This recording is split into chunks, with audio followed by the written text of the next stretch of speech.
Sir ಏನ್ ಗೊತ್ತಾ sir ಇವಾಗ ಆ ಈಗ ಇನ್ನೊಂದು ಮುಂದಿನ ದಿನಗಳಲ್ಲಿ ಇವಾಗ ಕಾಯ್ತಾ ಇದೀವಿ ನಾವು ಕೂಡ ಕೋರ್ಟ್ ಯಾವ ರೀತಿ ಅವ್ರಿಗೆ ಷರತ್ತು ಪತ್ರ ಹಾಕಿ ಅವ್ರಿಗೆ ಕೊಡ್ತದೆ ಅಂತ ಅದ್ರ ಮೇಲೆ ನಾಳೆ ದಿನ ನಮ್ಮ ಹೋರಾಟ ಇರುತ್ತೆ ಸರ್. ಯಾಕೆ ಅಂತಂದ್ರೆ ಅವ್ರಿಗೆ ಈಗ ನಮ್ಗೆ ಯಾವ ತರ ರೂಲ್ಸ್ ರೆಗ್ಯುಲೇಷನ್ಸ್ ಮಾಡಿ ಅವ್ರಿಗೆ ಕಮ್ಮಿ ಬಿಟ್ಟಿದ್ದಾರೆ.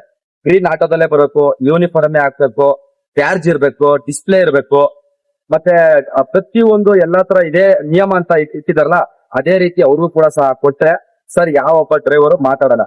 ಅದರ್ವೈಸ್ ವೈಟ್ ಬೋರ್ಡಲ್ಲೇ ಓಡಿಸ್ಬೋದು ಅಂದ್ರೆ ಮುಂದೊಂದ್ ದಿನ ನಮ್ಮ ಎಲ್ಲಾ ಚಾಲಕರು ಸೇರ್ಕೊಂಡ್ರೆ ದೊಡ್ಡ ಹೋರಾಟನೇ ನಡೀತದೆ.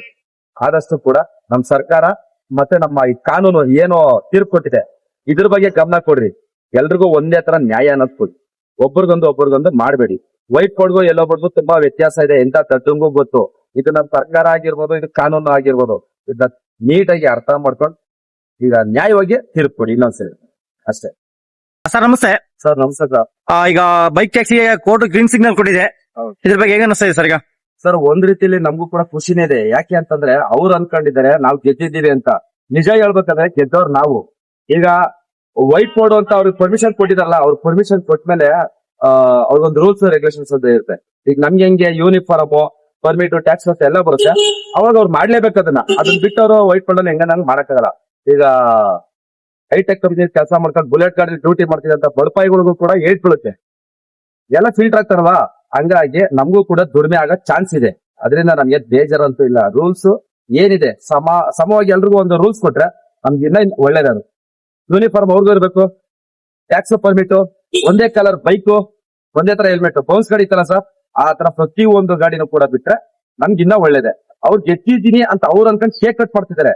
ಬಟ್ ನಿಜ ಹೇಳ್ಬೇಕಂದ್ರೆ ಗೆದ್ದವ್ರು ನಾವು.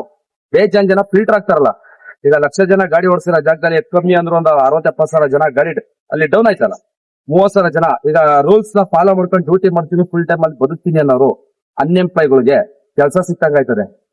IT ಕಂಪ್ನಿ ಕೆಲಸ ಮಾಡಿದ್ರೆ ಅವ್ರ ಪಾಡ್ಗೆ ಅವ್ರು ಇರ್ತಾರೆ ಅಲ್ವಾ ಸರ್. ಇಲ್ಲಿ ಅನ್ಎಂಪ್ಲಾಯ್ಗೆ ಕೆಲಸ ಬೇಕು, ಒಳ್ಳೇದು. ರೂಲ್ಸ್ ಪ್ರಕಾರ ಮಾಡ್ತಾರ ಮಾಡ್ಲಿ. ಈ IT ಕಂಪ್ನಿ ಕೆಲಸ ಮಾಡ್ಕೊಂಡು ಪಾರ್ಟ್ ಟೈಮ್ ಅಲ್ಲಿ ಡ್ಯೂಟಿ ಮಾಡ್ಕೊಂಡು ಫುಲ್ ಟೈಮ್ ಡ್ಯೂಟಿ ಮಾಡೋರು ಹೊಟ್ಟೆ ಮೇಲೆ ಹೊಡಿತಿದ್ರು, ಅವರೆಲ್ಲ ಸೈಡ್ಗೆ ಹೋಗ್ತಾರೆ. ನಮ್ಗಂತೂ ಬೇಜಾರಿಲ್ಲ, ಒಳ್ಳೆ ಕೆಲಸನೇ ಇದೆ. ಒಂದು ವೇಳೆ ಅಕಸ್ಮಾತ್ ವೈಟ್ ಬೋರ್ಡ್ ಅಲ್ಲಿ ಪರ್ಮಿಷನ್ ಕೊಟ್ರೆ ಸರ್ ಅದು ಯಾವ್ದೇ ಕಾರಣಕ್ಕೂ ಆಗಲ್ಲ. ಯಾಕೆಂದ್ರೆ ಈಗ ಎಂತ ತಟ್ಟಂಗೂ ಗೊತ್ತಾಗುತ್ತೆ ವೈಟ್ ಬೋರ್ಡ್ ಅನ್ನೋದು ಮನೆ ಯೂಸ್ಗೆ, ಅದು ದುಡಿಯೋದಕ್ಕಲ್ಲ. ಆತರ ವೈಟ್ ಬೋರ್ಡ್ ನಲ್ಲೂ ದುಡಿಮೆ ಮಾಡ್ಬೋದು ಅನ್ನೋಂತ ಅವ್ರಿಗೆ ಪರ್ಮಿಷನ್ ಕೊಟ್ರೆ ಅದನ್ನ ಅವ್ರ ಒಬ್ಬರಿಗೆಲ್ಲ ಕೊಡ್ಬೇಕಾರದು. ಕ್ಯಾಬ್ ಡ್ರೈವರ್ಗೆ, ಆಟೋ ಡ್ರೈವರ್ಗೆ, ಗೂಡ್ಸ್ ಡ್ರೈವರ್, ಎಲ್ಲೋ ಬೋರ್ಡ್ ಯಾವ ಗಾಡಿಗಳಿದೆ ಪ್ರತಿಯೊಬ್ಬ ಡ್ರೈವರ್ಗೂ ಕೂಡ ವೈಟ್ ಬೋರ್ಡ್ ಮಾಡ್ಕೊಡಂತ ಪರಿಸ್ಥಿತಿ ಸರ್ಕಾರ ತತ್ಕೊಳ್ಳುತ್ತೆ. ಈ ನಮ್ ಸರ್ಕಾರ ಸರಿ ಇದ್ದಿದ್ರೆ ಇವತ್ತು ಅವ್ರಿಗೆ ಪರ್ಮಿಷನ್ ಸಿಗ್ತಿರ್ಲಿಲ್ಲ. ಬಟ್ ಆದ್ರೂ ಕೊಟ್ಟಿದ್ದೀನಿ ಅಂತ ಇದ್ ಮಾಡಿದ್ರೆ ಅದ್ರದೇ ಆದಂತ ನಿಯಮನ ಹಾಕಿ ಅವರು ಷರತ್ ಹಾಕಿ ಕೊಡ್ಬೇಕು. ಇಲ್ಲ ಅಂದ್ರೆ ಅದು ಯಾರು ಒಪ್ಪಲ್ಲ. ಓಕೆ, ಈಗ ಮೊನ್ನೆ ಈಗ ಬೈಕ್ ಟ್ಯಾಕ್ಸಿ ಬ್ಯಾನ್ ಆಗಿತ್ತು, ಅವಾಗ ಈಗ ಓಡ್ತಾ ಇದಾವೆ. ಮೊದಲೆಷ್ಟು ಆರ್ಡರ್ ಬರ್ತಾ ಇದೆ, ಇವಾಗ ಎಷ್ಟು ಆರ್ಡರ್ ಬರ್ತಾ ಇದೆ? ಸರ್ ನಿಜ ಹೇಳ್ಬೇಕಂದ್ರೆ ಇನ್ನ ನನ್ಗೆ ಡ್ಯೂಟಿಗಳು ಇಲ್ಲ ಸರ್. ಈಗ ಇಡೀ ದಿನ ನಾವು ಡ್ಯೂಟಿ ಮಾಡ್ತೀವಿ ಈಗ ಒಂದು 500,000 ರೂಪಾಯಿ ಅಷ್ಟೇ. ಅದ್ರ ಮೇಲೆ ಡ್ಯೂಟಿ ನಮ್ಗೆ ರೈಸ್ ಆಗ್ತಿಲ್ಲ. ನನ್ಗೆ ಈಗ ಎಷ್ಟಲ್ಲಿ ಇದಾಗುತ್ತಾ ಅಷ್ಟೇ ಇದೆ, ಅದ್ರ ಮೇಲೆ ಜಾಸ್ತಿ ಆಗ್ತಾ ಇಲ್ಲ ನನ್ಗೆ. ಮತ್ ಇನ್ನೊಂದೇನಪ್ಪ ಪ್ರಾಬ್ಲಮ್ ಅಂದ್ರೆ ನನ್ಗೆ ಈ ಯಾವಾಗ ಇವರು ರೂಲ್ಸ್ ಗಳನ್ನ ಚೇಂಜ್ ಮಾಡ್ತಾರೆ ಇನ್ ಮುಂದಕ್ಕೆ ಡ್ಯೂಟಿ ಬೀಳಕ್ ಚಾನ್ಸ್ ಇದೆ ನನ್ಗೆ. ಯಾಕಂದ್ರೆ ಫಿಲ್ಟರ್ ಆಗ್ತಾರಲ್ಲ, ಡ್ಯೂಟಿ ಬೀಳಕ್ ಚಾನ್ಸ್ ಇದೆ. ಇವಾಗ ಅಂದ್ರೆ ಸಿಕ್ತಾರಲ್ಲ ಸರ್, ನಮ್ ಕರ್ನಾಟಕದಲ್ಲಿ ಗಾಡಿ ಓಡೋದಕ್ಕಿಂತ ಅದರ್ ಸ್ಟೇಟ್ ಗಾಡಿಗಳು ಜಾಸ್ತಿ ಓಡ್ತಿದೆ. ನಮ್ ಕರ್ನಾಟಕದಲ್ಲಿ ಕನ್ನಡದ ಗಾಡಿ, KA ಗಾಡಿ ಓಡೋದಕ್ಕಿಂತ ಅದರ್ ಸ್ಟೇಟ್ ಗಾಡಿಗಳೇ ತುಂಬಾ ಓಡ್ತಿರೋದು. ಅವ್ರಷ್ಟು ಫಿಲ್ಟರ್ ಆಗ್ಬೇಕು ಮಾಡ್ಲಿ. ಈಗೇನು ತಮಿಳ್ನಾಡಿಂದ, ಆಂಧ್ರದಿಂದ ಎಲ್ಲಾ ಕಡೆನೂ TV ತಗೊಂಬಂದು ನಡೆಸ್ತಾವ್ರು. ಏನ್ ಗೊತ್ತಾ, ಈಗ ನಮ್ಗೆ KA ಗಾಡಿಗಳು ಮಾತ್ರ. ಈಗ ಆಯ್ತು ಕರ್ನಾಟಕದಲ್ಲಿ KA ಗಾಡಿಗಳು ಅದನ್ನ ಒಂದು ನಿಯಮ ಹಾಕ್ಬಿಟ್ಟು ಅವ್ರದೊಂದು ಷರತ್ತು ಪತ್ರ ಕೊಟ್ಟು KA ಗಾಡಿಗಳು ಎಲ್ಲೋ ಬಡೋ ಬೈಕ್ ರ್ಯಾಪಿಡೋ ಓಡಿಸ್ಬೋದು ಅಂತ ಒಂದು ಷರತ್ತು ಹಾಕ್ಬಿಟ್ಟು ಬಿಡ್ಲಿ, ಬೇಜಾರಿಲ್ಲ. ಯಾಕೆಂದ್ರೆ ನಮಗೂ ಕೂಡ ಒಂದು ಒಳ್ಳೇದೇನೆ. ಈಗ ಫಿಲ್ಟರ್ ಆಗ್ತಾರೆ, ನಮಗೂ ಡ್ಯೂಟಿ ಬೀಳುತ್ತೆ, ಅವ್ರಿಗೂ ಡ್ಯೂಟಿ ಬೀಳುತ್ತೆ. ಸಿಂಗಲ್ ಪರ್ಸನ್ ಅವ್ರಿಗೂ ಹೋಗ್ತಾರೆ, ಅವ್ರೆಲ್ಲ ಡಬಲ್ ಪರ್ಸನ್ ನಮ್ಗೆ ಬರ್ತಾರೆ. ಬಟ್ ಗೆದ್ದಿದ್ದೀವಿ ಅನ್ನೋ ಬೀಗ ಬಿಟ್ಟು ಸಮವಾಗಿರ್ತಾರೆ. ಗೆದ್ದಿದ್ ಲೆಕ್ಕಾಚಾರ ನಾವು ಸರ್. ಈಗ ಓಲಾ, ಊಬರ್ ಮತ್ತು ಕಂಪ್ನಿಗಳಿಗೆ ನೀವು ಅದರಲ್ಲೇ ಕೆಲಸ ಮಾಡ್ತಾ ಇರೋದು. ಈಗ ಅವ್ರಿಗೆ ಯಾಕೆ ಬೈಕ್ ಮೇಲೆ ಜಾಸ್ತಿ ಯಾಕೆ ಒಲವೇ ಜಾಸ್ತಿ ಯಾಕೆ ಅವ್ರ ಬಗ್ಗೆ? ಸರ್ ಅವ್ರಿಗೆ ಬೈಕ್ ಮೇಲೆ ಒಲವು ಯಾಕೆ ಅಂತಂದ್ರೆ ಇಲ್ಲಿ 1,00,000 ಆಟೋ ಹೊಡೆದ್ರೆ ಅಲ್ಲಿ 10 ಲಕ್ಷ ಬೈಕ್ ಹೊಡುತ್ತೆ. 1 ರೂಪಾಯಿ ಅಂದ್ರೂ 10 ಲಕ್ಷ ಅಲ್ಲೇ ಆಯ್ತಲ್ಲ ಸರ್. ಒಂದು ಡ್ಯೂಟಿ ಕಮಿಷನ್ 1 ರೂಪಾಯಿ ಅಂತಂದ್ರು 10 ಲಕ್ಷ ಗಾಡಿ ಹೋದ 10 ಲಕ್ಷ. ಒಂದೊಂದ್ ಗಾಡಿ 10 ಬಾಡಿಗೆ ಹೊಡಿತು ಅಂದ್ರು ಕೂಡ ಲೆಕ್ಕ ಹಾಕೊಳ್ಳಿ, ಅಲ್ಲೇ 1 ಕೋಟಿ ರೂಪಾಯಿ ಆಗೋದು ಪರ್ ಡೇ ಒಂದೊಂದು ಗಾಡಿನಲ್ಲಿ. ಈಗ ನಿಮ್ಮ ಹತ್ರ ಎಷ್ಟು ಕಮಿಷನ್ ತಗೊಳ್ತಾರೆ? ಬೈಕ್ ಟ್ಯಾಕ್ಸಿ ಎಷ್ಟು ಕಮಿಷನ್ ತಗೊಳ್ತಾರೆ? ಮಾತ್ರ ಕಮಿಷನ್ಗಳು ಈಗ ತಿಂಗಳು commission sir, daily commission rate ಜಾಸ್ತಿ ಇದೆ. ಪರ್ ಮಂತ್ ಕಮಿಷನ್ ಫಿಕ್ಸ್ ಮಾಡಿದ್ದಾರೆ 1,000, 1,500, 600 ಈ ತರ ತಗೋತಿದ್ದಾರೆ ನಮ್ಮ ಹತ್ರ ಎಲ್ಲ ಅಗ್ರಿಗೇಟರ್ ಆಪ್.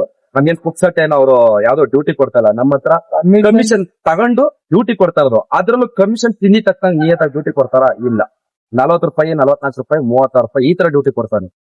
ಬೈಕ್ ಅವ್ರ ಎಷ್ಟು ಕಮಿಷನ್ ತಗೊಳ್ತಾ ಇದಾರೆ ಬೈಕ್ ಇಂದ? ಸರ್ ಅದು ಅವ್ರಿಗೆ ಗೊತ್ತು ಸರ್, ಅದ್ರ ಕಮಿಷನ್ ಎಷ್ಟು ಜನ ಹತ್ರ ಕಮಿಷನ್ ತಗೊಂಡು ಮತ್ತೆ ಒಂದ್ ಡ್ಯೂಟಿಗೆ ಮತ್ತೆ 3 ರೂಪಾಯಿ ಕಮಿಷನ್ ತಗೊಂತಾರೆ. ಅದು ಕಸ್ಟಮರ್ ಕಡೆಯಿಂದಲೂ ತಗೋತಾವ್ರೆ, ಅದು ಕಸ್ಟಮರ್ ಕಡೆಯಿಂದಲೂ ಕಮಿಷನ್ ತಗೋತಾವ್ರೆ. ಕಸ್ಟಮರ್ ಕಡೆಯಿಂದ ಕಮಿಷನ್, ನಿಮ್ ಕಡೆಯಿಂದ ಕಮಿಷನ್ ಇದೆ, ಮತ್ತೆ ನಮ್ಮ ಹತ್ರ ತಗೋತಾರೆ. ಆದ್ರೆ ನಮ್ಮ ಹತ್ರ ಡ್ಯೂಟಿಗಳಿಲ್ಲ. ಇನ್ನೊಂದೇನ್ ಗೊತ್ತಾ ಸರ್, ಜನ ಇನ್ನೊಂದ್ ಹೇಳ್ತಾರೆ ಸರ್, ಮತ್ತು ಮೀಟರ್ ಹಾಕು ಅಲ್ವಾ ಸರ್? ಇದೊಂದು ಅರ್ಥ ಮಾಡ್ಕೊಳ್ಳಿ. ಪ್ರತಿಯೊಬ್ರು ನನ್ಗೆ ನನ್ನ ವಿಡಿಯೋದಲ್ಲಿ ಕಮೆಂಟ್ ಹಾಕ್ತಾರೆ, ಮೀಟರ್ ಹಾಕೊಂಡು ಗಾಡಿ ಓಡಿಸಿ ನೀಯತ್ತಾಗಿ ದುಡ್ಡಿದೆ ಸರ್. ಯಾರೇನ್ ಕೊಳ್ಳೆ ಹೊಡೆ ಬಂದಿಲ್ಲ, ಯಾರೇನ್ ಮೀಟರ್ ಹಾಕ್ತಿರೋ ಓಡ್ಸಕ್ ಬಂದಿಲ್ಲ. ಪ್ರತಿಯೊಬ್ರು ಮೀಟರ್ ಹಾಕಿ ಓಡ್ಸಕ್ ರೆಡಿ ಇದಾರೆ. ಬಟ್ ಏನಪ್ಪಾ ಅಂದ್ರೆ ಅಪಾರ್ಟ್ಮೆಂಟ್ ಅಲ್ಲಿ ಕುತ್ಕೊಂಡು ಬುಕ್ ಮಾಡ್ತಾರೆ. ಅದನ್ನ ಬಿಟ್ಟು ರೋಡ್ ಬತ್ತಿ ಹೇಳಿ ಯಾಕೆ ಬರಲ್ಲ? ಬರ್ತಾರೆ. ಯಾವನ ಒಬ್ಬ ಕಚಡ ಕೆಲಸ ಮಾಡ್ತಾನೆ ಅಂತ ಅಂದ್ಬಿಟ್ಟು ಪ್ರತಿಯೊಬ್ಬ ಡ್ರೈವರ್ ವರ್ಗಕ್ಕೂ ಅವಮಾನ ಮಾಡೋದು ತಪ್ಪು. ಈಗ ಬೈಕ್ ಟ್ಯಾಕ್ಸಿಂದ ಆಟೋದವ್ರಿಗೆ ತೊಂದರೆ ಆಗ್ತಿದೆ, ಕ್ಯಾಬರಿಗೆ ತೊಂದರೆ ಆಗ್ತಿದೆ ಜಾಸ್ತಿ. ಸರ್ ಒಬ್ಬರಿಂದ ಇಬ್ರಿಗೂ ತೊಂದ್ರೆ ಸರ್. ಈಗ ನೀವು ನಂಬಲ್ಲ, ಸಿಂಗಲ್ ಪರ್ಸನ್ ಕ್ಯಾಬ್ ಅಲ್ಲಿ ಹೋಗ್ತಿದ್ರು, ಆಟೋದಲ್ಲಿ ಹೋಗ್ತಿದ್ರು. ಇವಾಗೆಲ್ಲ ಅವ್ರು ಹೋಗ್ತಾರೆ. ಅದರಲ್ಲೂ ಬೈಕ್ ಅಲ್ಲಿ ಸಿಂಗಲ್ ಪರ್ಸನ್ ಹೋಗ್ತಾರ, ಅವರೇ ಇಬ್ಬಿಬ್ರು ಕೂರಿಸ್ಕೊಂಡಿದ್ದಾರೆ. ಬೈಕ್ ಅಲ್ಲಿ ಇಬ್ಬಿಬ್ರನ್ನ ಕೂರಿಸ್ಕೊಂಡಿದ್ದಾರೆ. ಅದನ್ನೆಲ್ಲ ರೂಲ್ಸ್ ಬ್ರೇಕ್ ಮಾಡ್ತಿದಾರಲ್ಲ, ಅದನ್ನ ಕಟ್ ಮಾಡ್ಬೇಕು. ಈಗ ನಿಮ್ಮಲ್ಲೇ ಒಗ್ಗಟ್ಟಿಲ್ಲ ಅನ್ಕೊಳ್ತೀವಿ, ಯಾಕಂದ್ರೆ ಕೆಲವರು ಸ್ಟ್ರೈಕ್ ಮಾಡಿದಾಗ ಬರಲ್ಲ. ಹಾಗಾಗಿ ಮುಂದಿನ ದಿನ ಯಾವ ತರ ನಿಮ್ದು ನಡೆಗಳಿರುತ್ತೆ? ಸರ್ ಒಗ್ಗಟ್ಟು ಅನ್ನೋದು ಇನ್ನೊಂದೇನ್ ಗೊತ್ತಾ ಸರ್ ಇದೆ ಸರ್, ಒಂದ್ ಕಾಲದಲ್ಲಿ ಇತ್ತು ಡ್ರೈವರ್ಗಳು ಒಗ್ಗಟ್ಟು ಅಂದ್ರೆ ಇದು. ಯಾಕಂದ್ರೆ ಅವಾಗೆಲ್ಲ ನಮ್ ಕರ್ನಾಟಕದ ಹುಡುಗರು ಬೆಂಗಳೂರಲ್ಲಿ ಇಲ್ಲೇ ಹುಟ್ಟಿ ಬೆಳೆದಂತ ಡ್ರೈವರ್ಗಳು, ಇಲ್ಲಿ ಒಬ್ಬ ಡ್ರೈವರ್ ಒಂದು ಮಾತು ಹೇಳಿದ್ರೆ ಪ್ರತಿಯೊಬ್ರು ಕೇಳಂತ ಪರಿಸ್ಥಿತಿ ಒಂದ್ ಕಾಲದಲ್ಲಿ ಇತ್ತು, 10-15 ಇಯರ್ಸ್ ಬ್ಯಾಕ್ ಅಲ್ಲಿ. ಅದೇ ಇವಾಗ ಏನಾಗಿದೆ ಅಂದ್ರೆ ತುಂಬಾ ಜನ ಊರಿಂದ ಊರ್ ಬಿಟ್ಟು ಬಂದಿರ್ತಾರೆ. ನಾನೊಂದ್ 2 ವರ್ಷ ದುಡ್ಕೊಂಡು ನಾನು ವಾಪಸ್ ಊರ್ಗ್ ಹೋಗ್ಬೇಕು, ನನ್ಗೆ ಯಾಕೆ ಬೇಕಿದು? ಅವ್ರೇನ ಇದ್ ಮಾಡ್ಕೊತಾರೆ, ನನ್ಗೆ ಆಗ್ಬೇಕು, ಎಲ್ರು ನಮ್ಗೆ ಆಗ್ಬೇಕು, ನನ್ಗೆ ಆಗ್ಬೇಕು, ಈ ತರ ಮಾಡ್ಕೊಂಡು ಕೆಲವ್ರು ಮುಂದಕ್ಕೆ ಬರ್ತಾ ಇಲ್ಲ. ಇದನ್ ಬಿಟ್ಟು ನಾವೆಲ್ಲರೂ ಒಂದೇ ಅಂತ ಮುಂದೆ ನಿಂತ್ಕೊಂಡ್ರೆ ಸರ್, ಆಟೋದವ್ರ ಮುಂದೆ ಯಾರು ನಿಲ್ಲಕ್ಕಲ್ಲ. ಯಾವ ಗೌರ್ಮೆಂಟ್ ಕೂಡ ಅವ್ರದ್ದೇನು ತೋರ್ಸಕ್ಕಲ್ಲ. ಒಬ್ಬ ಡ್ರೈವರ್ ಮನ್ಸ್ ಮಾಡೋದು ಏನ್ ಬೇಕಾದ್ರೂ ಮಾಡ್ಬೋದು ಸರ್. ಸರ್ ಇದು ಏನಕ್ಕೆ ಅಂದ್ರೆ ಇದೆಲ್ಲ ಕಾರಣ ಸರ್. ಒಂದ್ ಕಡೆ ನಮ್ ಸರ್ಕಾರ ನಿಜ ನಮ್ಗೆ ನಾಚಿಕೆ ಆಗುತ್ತೆ. ನಮ್ ಸರ್ಕಾರದವರು ನಮ್ ಡ್ರೈವರ್ಗಳಿಗೆ ಒಂದು ಸಪೋರ್ಟ್ ಮಾಡ್ತಾ ಇಲ್ಲ, ಅವ್ರಿಗೆ ಡ್ರೈವರ್ಗಳು ಕಷ್ಟ ನೋಡ್ತಾ ಇಲ್ಲ ಸರ್. ಈ ಲಂಚ್ ದುಡ್ಡಿಗೆ ಆಸೆ ಪಡೋ ಅಧಿಕಾರಿಗಳನ್ನ ಫಸ್ಟ್ ಅರ್ಥ ಮಾಡ್ತಾರೆ ಡ್ರೈವರ್ಗಳು ಕಷ್ಟ ಏನಂತ. ಸರ್ ತನ್ ಮನೆ ಉದ್ಧಾರ ಮಾಡ್ಕೊಂಡು ಬೇರೆಯವ್ರ ಮನೆ ಹಾಳು ಮಾಡೋದಲ್ಲ ಸರ್ ಜೀವನ. ಇವತ್ತು ಯಾವತ್ತಿದ್ರು ಸರ್, ಇವತ್ತು ಇರೋ ಮುಂಚ ನಾಳೆ ಇಲ್ಲ ಅಂತ ಲೆಕ್ಕಾಚಾರ ನೋಡಿದ್ರೆ ಅಂತ ನಮ್ಮ ಅಪ್ಪು ಸರ್ ಎಷ್ಟು ಬದುಕಿದ್ದಾರೆ, ಎಷ್ಟು ಅಭಿಮಾನ ಇದೆ. ಅವ್ರು ಹೋಗ್ಬೇಕಾದ್ರೆ 1 ರೂಪಾಯಿ ದುಡ್ಡು ತಗೊಂಡಾಗ್ಲ, ಜನಗಳದ್ದು ಪ್ರೀತಿ ಅಭಿಮಾನ ತಗೊಂಡು ಅಲ್ವಾ ಸರ್? ಇವ್ರುಗಳಿಗೆ ದುಡ್ಡು ಇಂಪಾರ್ಟೆಂಟ್.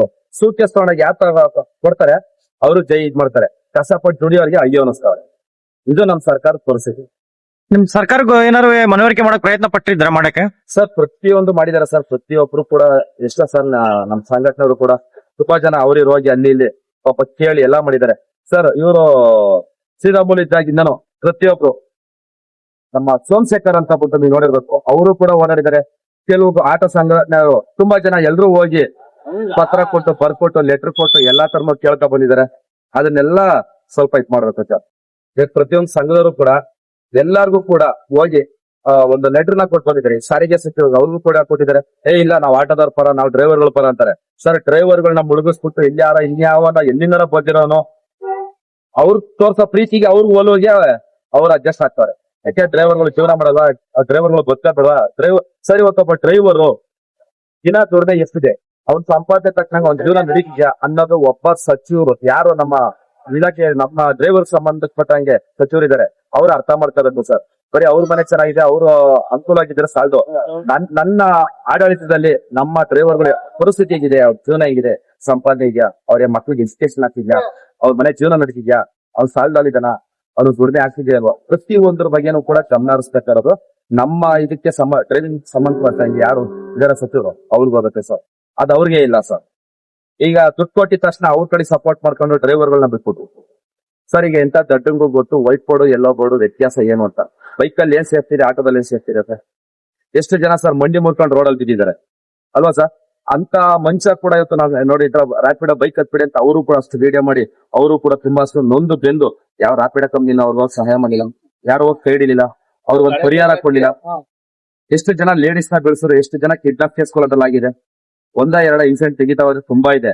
ಇಲ್ಲಿ ಅವ್ರು ತಪ್ಪು ತೋರ್ಸಿದ್ರೆ ನಮ್ದು ಇನ್ನೊಂದು ಹೆಂಗ್ ತೋರ್ಸ್ತಾರೆ ಅಂದ್ರೆ, ಯಾರೋ ಒಬ್ಬ ಡ್ರೈವರ್ ಮಾಡೋ ತಪ್ಪುನ ನೋಡ್ರಿ ನೀವು ಆಟೋದವ್ರು ಸರಿ ಇಲ್ಲ, ನೀವು ಜಾಸ್ತಿ ಕೇಳ್ತಾರೆ, 50-500 ಕೇಳ್ತಾರೆ ಸರ್. ಯಾರು ಸರ್ ಇಲ್ಲಿ ಯಾರು ತಟ್ಟರಲ್ಲ ಸರ್, ಯಾವನು ಕೊಡಲ್ಲ ಸರ್. 50-500 ರೂಪಾಯಿ ಯಾವನು ಕೊಡಲ್ಲ ಅಲ್ವಾ ಸರ್? ಕೊಡ್ತಾರ ಸರ್ ಯಾರನ್ನ? ಈಗ ಒಂದು ಮ್ಯಾಪ್ ಹಾಕ್ಬಿಟ್ರೆ ಇಲ್ಲಿಂದ ಇಷ್ಟು ಡಿಸ್ಟೆನ್ಸ್. ಸರ್ ನೀನ್ ಯಾಕೆ ಕೇಳಕ್ ಹೋಯ್ತೀಯ? ಈಗ ರ್ಯಾಪಿಡ್ ಬೈಕ್ ನ ಬುಕ್ ಮಾಡ್ತಾರಲ್ವಾ, ಅವ್ರನ್ನ ಕೇಳ್ತೀರಾ? ಮುಖ್ಯ ತಾನೇ ಮಾಡೋದು. ಅದೇ ರೀತಿನೇ ನಾವಾದ್ರೂ ಕೂಡ ಅಷ್ಟೇ ಹೇಳೋದು. ನೀವು ಬಂದು ಕೇಳ್ಬೇಡಿ, ನೀವು ಬುಕ್ ಮಾಡಿ. ಆಟೋ ನಿಮ್ ಹತ್ರ ಬಂದೇ ಬರ್ತದೆ. ಬುಕ್ ಮಾಡ್ರ ಆಟೋ ಹೆಂಗ್ ಸರ್ ಕೇಳ್ತದೆ ಎಕ್ಸ್ಟ್ರಾ? ಕೇಳಲ್ಲ ತಾನೆ. ಈಗ ಆಟೋದ ಎಕ್ಸ್ಟ್ರಾ ಕೇಳ್ಬಿಟ್ರಂತೆ, ಅದಕ್ಕೆ ರ್ಯಾಪಿಡೋ ಬೈಕ್ ಅಂತೆ. ಹಂಗ ರ್ಯಾಪಿಡೋ ಬೈಕ್ ನ ಕರೆದಿದ ತಕ್ಷಣ ಬರ್ತಾರ? ಮುಖ್ಯ ತಾನೇ ಮಾಡಿದ್ರೆ ಅವ್ನು ಬರೋದು. ಅದೇ ರೀತಿನೇ ಈ ಬುಕ್ಕಿಂಗ್ ಮಾಡೋ ಜನಗಳು ಅಷ್ಟೇ ಅರ್ಥ ಮಾಡ್ಕೋಬೇಕು ಸರ್. ಏನೇನ್ ಗೊತ್ತಾ ಸರ್, ಮಳೆ ಬರ್ಲಿ ಚಳಿ ಬರ್ಲಿ ಆಟೋನೇ ಸರ್ ಸೇಫ್ಟಿ. ಈ ಬೆಂಗಳೂರು ಟ್ರಾಫಿಕ್ಗೆ ಅವ್ರಿಗೊಂದು ಸೇಫ್ಟಿ ಅಂತಂದ್ರೆ ಇದೆ ಸರ್. ಇವತ್ತೊಂದ್ ಸ್ವಲ್ಪ ಬೈಕಲ್ಲಿ ಹಿಂಗ್ ನುಗ್ಸಕ್ ಹೋಯ್ತಾರೆ, ಎಷ್ಟು ಜನ ಬಸ್ ಸಿಗಾಕೊಂಡಿದ್ದಾರೆ. ಇದು ಯಾವ್ದೋ ಕಣ್ಣು ಕಾಣಲ್ಲ ಸರ್. ಜೀವಕ್ಕಿಂತ ಹೆಚ್ಚು ಅವ್ರಿಗೆ 50 ರೂಪಾಯಿ ಉಳಿಸೋದು. 50 ರೂಪಾಯಿ ಖರ್ಚಾದ್ರೂ ಪರವಾಗಿಲ್ಲ, ನಮ್ ಜೀವ ಚೆನ್ನಾಗಿದೆ, ಕೋಟಿ ಸಂಪಾದನೆ ಮಾಡ್ತೀವಿ ಅನ್ನೋದು ಅವ್ರ ಭಾವನೆ ಇಲ್ಲ. ಅವ್ರಿಗೆ ಇರೋದೇನು ಅಂದ್ರೆ ಪ್ರತಿ ಒಬ್ರಿಗೂ 5 ರೂಪಾಯಿ ಉಳಿಸ್ಬೇಕು ಸರ್. ಜೀವ ಹೆಚ್ಚು, 5 ರೂಪಾಯಿ ಹೆಚ್ಚ ಸರ್. ಇದನ್ನ ಯಾರು ಅರ್ಥನೇ ಮಾಡ್ಕೊಳಲ್ವಲ್ಲ. ಮಾತೆ ತರ ಆಟೋದ್ರ ಮೇಲೆ ತಪ್ಪು ಹೊರ್ಸೋದ್ ಬಿಟ್ರೆ ಅವ್ರು ಏನಾದ್ರು ಬೇರೆ ಏನಾದ್ರು ಕಲ್ತಿದಾರ ಹೇಳ್ರಿ?